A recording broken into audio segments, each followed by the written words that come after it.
longer to live. And he said, the only hope for you is to get you a transplanted heart.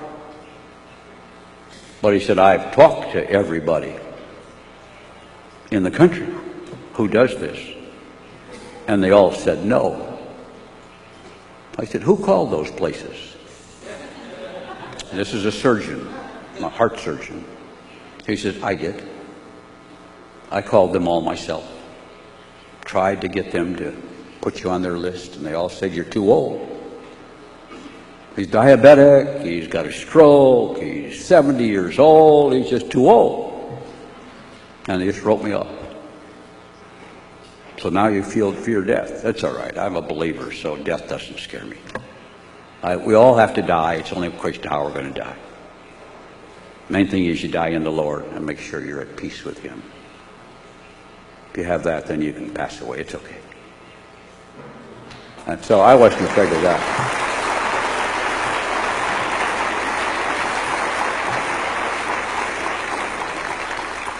But I said, I got a bunch of grandchildren. I'd like to see them grow up a little bit farther. Just a little farther. And he said to me, he said, I have one doctor in England that I've talked to. I sent him all your medical records and asked him if he would consider you as a patient for a transplant. And his answer was, I have to see him. Well, he says, you got all the records. And no, he said, I have to talk to him. My son Dick flew over there. He was over there for another reason. He went to see him. He says, he's a really good guy, this is a good guy for a heart. You ought to help me. He said, I'll have to talk to him. I know now why. But in any case, he said he'd see us.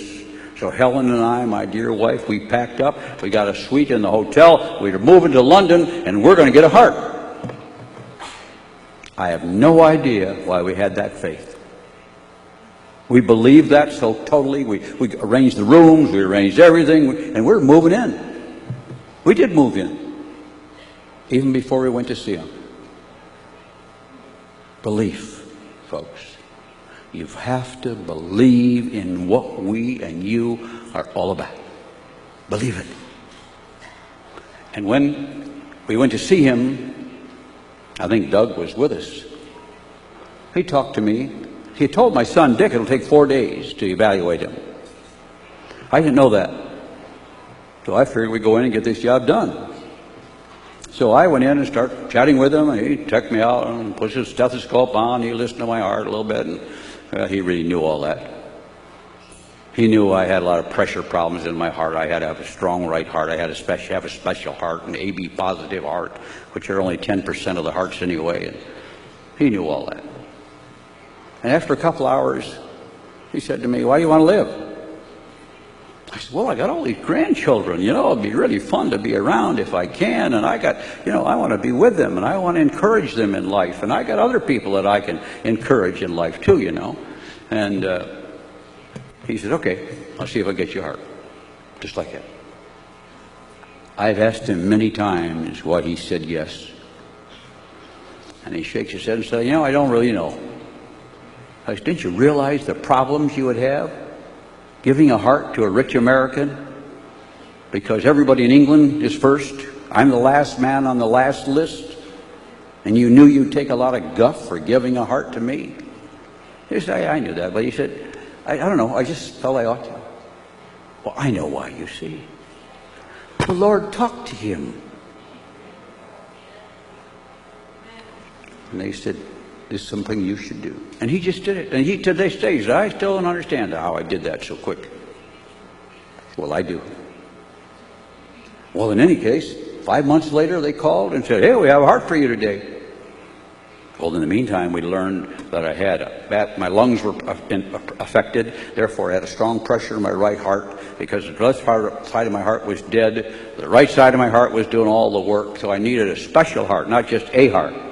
Not just AB heart. I had to have a special, raw, strong right side. And then I want you to see how the Lord works in details. Inside that hospital is a woman who has bad lungs. She's AB positive. Because she has bad lungs, she has a strong right side heart. Amazing, isn't it? And so the doctors went to her and asked her a simple question. If we can get you a new heart and lung, may we have your heart for somebody else? And she said yes. Then the door was open. It's amazing that she said yes.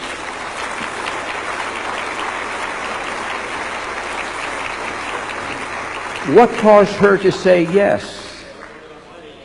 That same little voice that put her in that hospital at that point in time. And my doctor, who was working, that was at my house yesterday visiting, and she said, I just saw her, and I said, you know, if we can get her this, we can do that, and it'll do that. They call it a domino.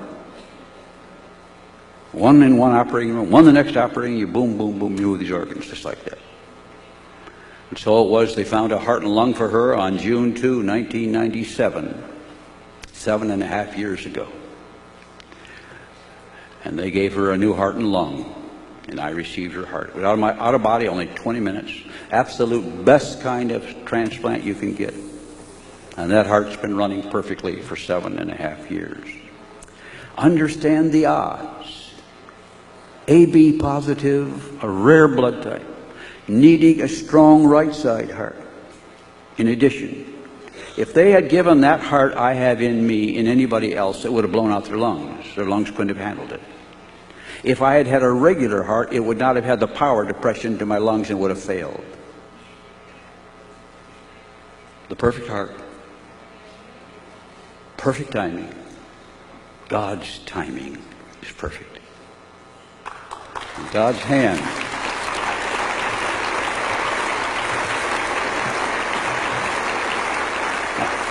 And so we talk in our business about rejection, people rejecting us and laughing at us, and rejection is a part of life. Everybody in this country rejected me. One heart works. A group of people say yes. It had to be that special. And then it had to be a heart that nobody else in England could use. And as it turns out, it was so unique. The very uniqueness of what my needs were is what made it impossible for anybody else to use it. And the doctor said to me, if you weren't here, that heart would have just died in the bucket. And I must tell you, as you go through life and overcome your fears and your rejection and all that, just remember, the power of God is at work in life. And I ask you to speak to Him. Ask Him to be in your life. And when you talk to Him, He'll talk to you. But God asks you to talk to Him first. And ask Him to come in your life and make Himself known.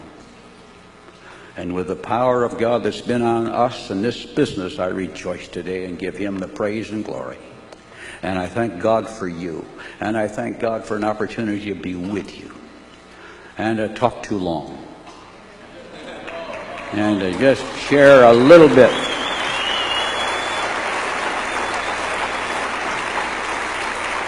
of what's on my heart. And assure you, this business is behind you.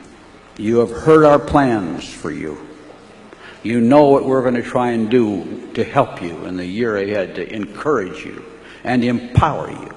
And we have some new bonus plans, but that's not the reward. That's just a little money. The real reward will come as you have all these smiling faces of people who say, remember the day when you came to see me?